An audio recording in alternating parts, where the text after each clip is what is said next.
Now we'll start about hyperbola. Hyperbola is also a part of a coordinate geometry. So we have seen that till now that there are straight lines, circle, ellipse in the coordinate geometry. Similar to ellipse, for mastering hyperbola, we have to study straight line part also very hard. And there we have already seen in ellipse there are many common formulas or pattern between circle and ellipse. Hence, similar to that one, there will be a very good connection between circle, ellipse and hyperbola. There will be many equations that will be formed in the similar pattern, and again we have to study first the straight line to get the tangents of the hyperbola, normal of the hyperbola. Similar to ellipse, we have also a general form of the hyperbola. So let's see that. This is a standard form of hyperbola.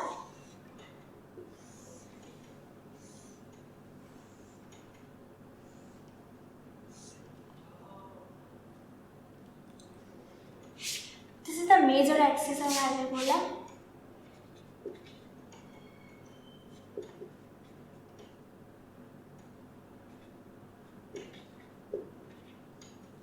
This is the minor axis.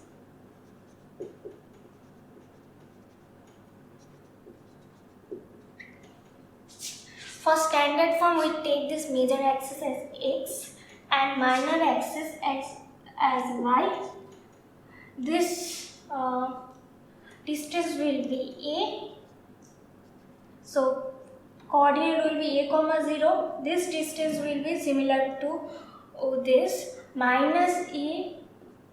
This distance will be a, so coordinate will be minus a comma 0. Since the hyperbola is symmetric about y-axis and x-axis too.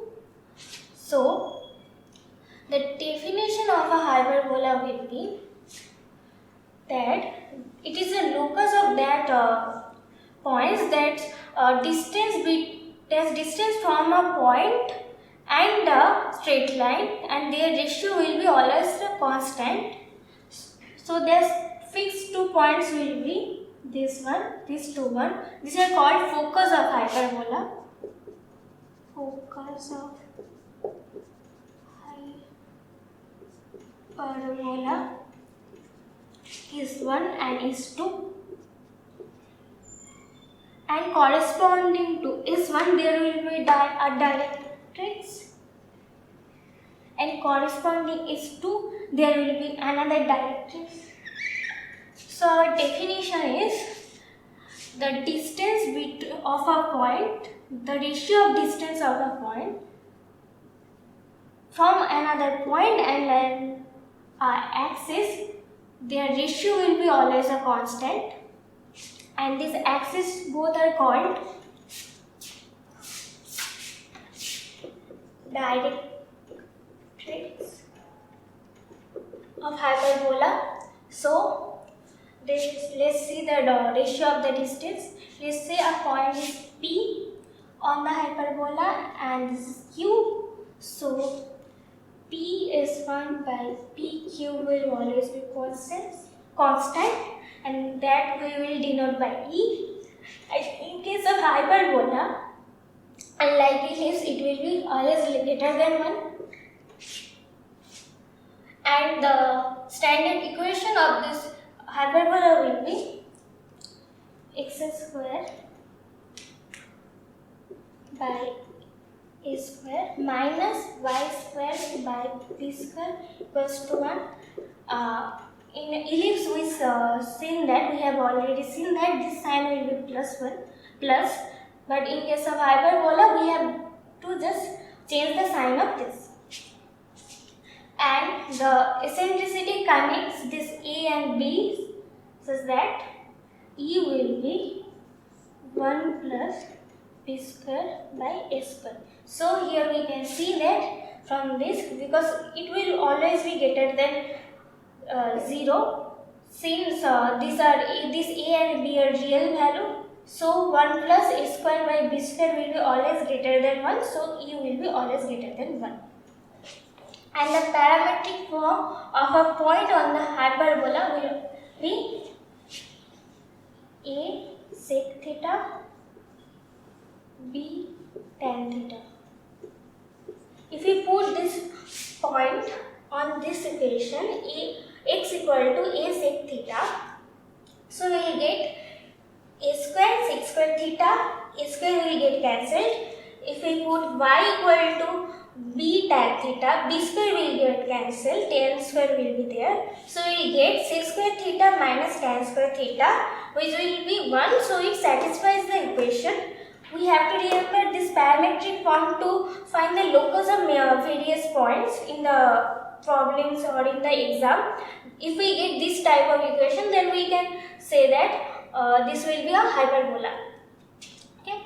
So now let's see the tangent for equation of tangent on a hyperbola. Before that, we have to calculate the directrix distance.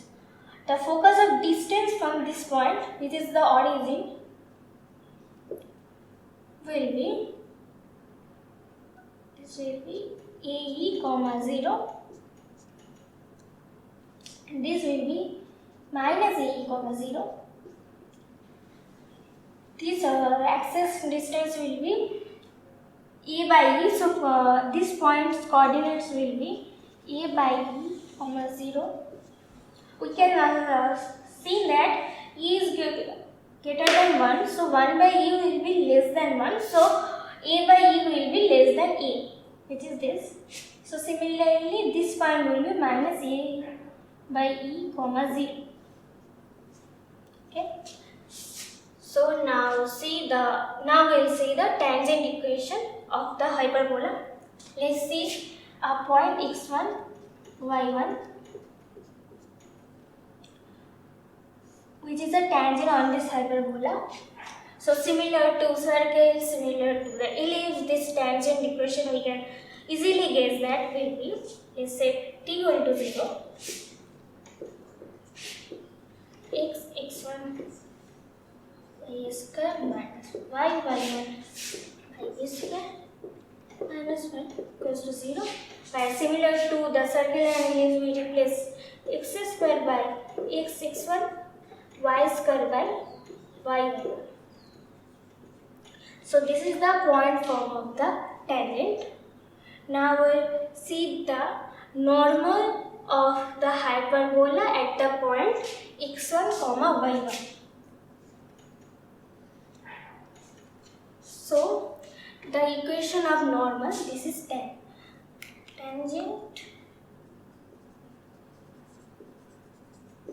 The equation of normal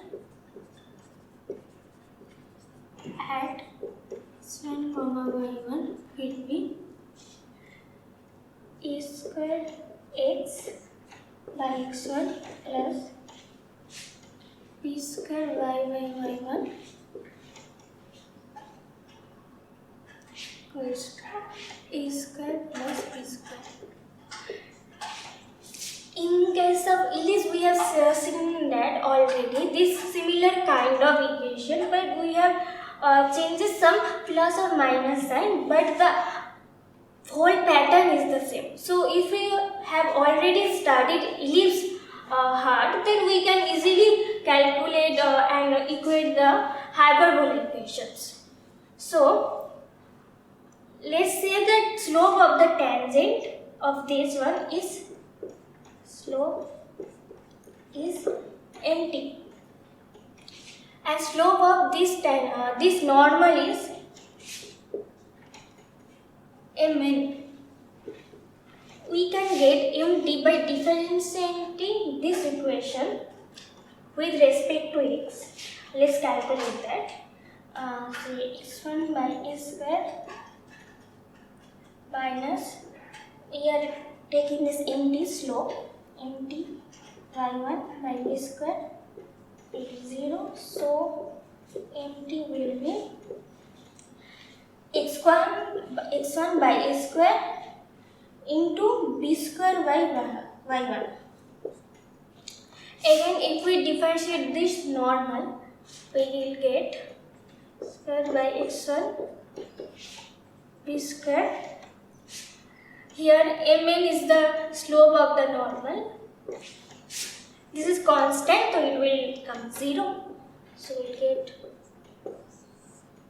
mn equals to minus a square by x1 into y1 by v square. So here we can see that similar to the ellipse part, mt into mn will always be minus 1 since this is a tangent at the point x1 comma y1 on the hyperbola, and this is a normal on the point x1 comma y1 on the hyperbola, so they both will be perpendicular to each other, so their slope will always give on multiplication minus 1. So now we will see chord of contact of the hyperbola similar to circle and ellipse.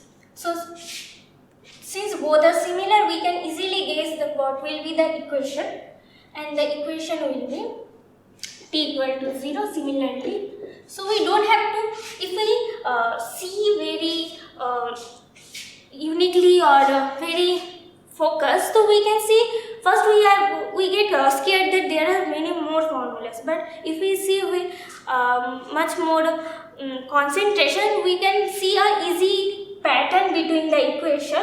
So if we study only one chapter very hard, so we can easily solve the problems of the other parts of the coordinate geometry easily, because now we can again say that the chord of contact will be x1 by v square minus y1 by v square minus 1. So we don't have to remember this formula. We have already seen this one in circle and ellipse. So if we remember the equation of them of chord of contact, we can easily get this one. Now we will see equation of a diameter that bisects the chord of the hyperbola. So again this will be the same. The equation will be x square by a square minus y square by b square. This is the hyperbola equation, and the diameter equation that bisects the chord with slope m is y equal to p square by a square mx. This equation we have already seen, this type of equation, but there will be slight changes of the sign, but the others are same. Now there will be some additional portion of the hyperbola which we have not seen in case of circle or ellipse, that will be asymptotic axis. Other than major axis and minor axis, the hyperbola will have two more axes. These are called asymptotes of hyperbola.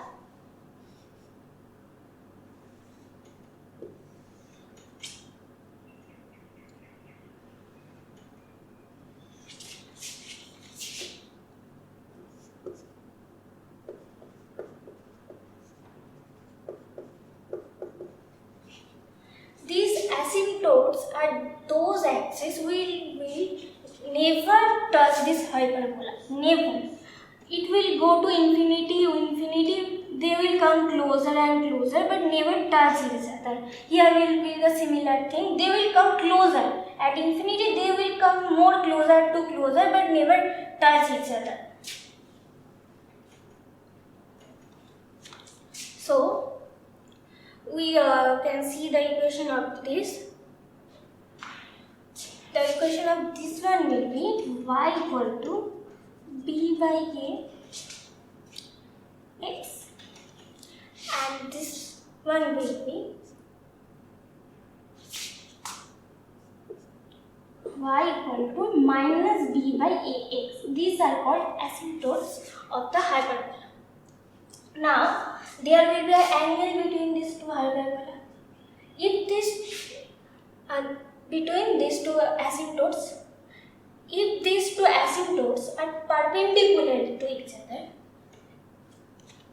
let's draw it here.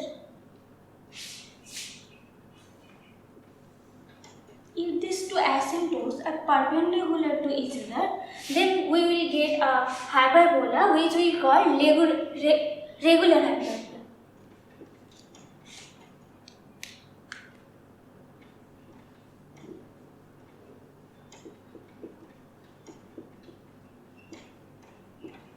We will see a general form of this kind of hyperbola.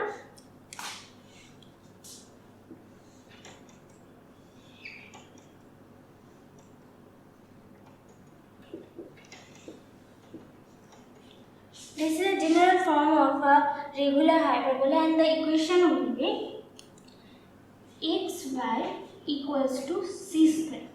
Here one asymptote is x-axis, one asymptote is y-axis, and we can see easily that the major axis will be x equal to y, and this we can see easily that these two axes will never meet this hyperbola, so they are asymptotes of this regular hyperbola. And in case of regular hyperbola, the A and B will be always equal, so the eccentricity becomes what we have seen already, the formula 1 plus b square by x square. Since they are both the same, eccentricity will be root 2.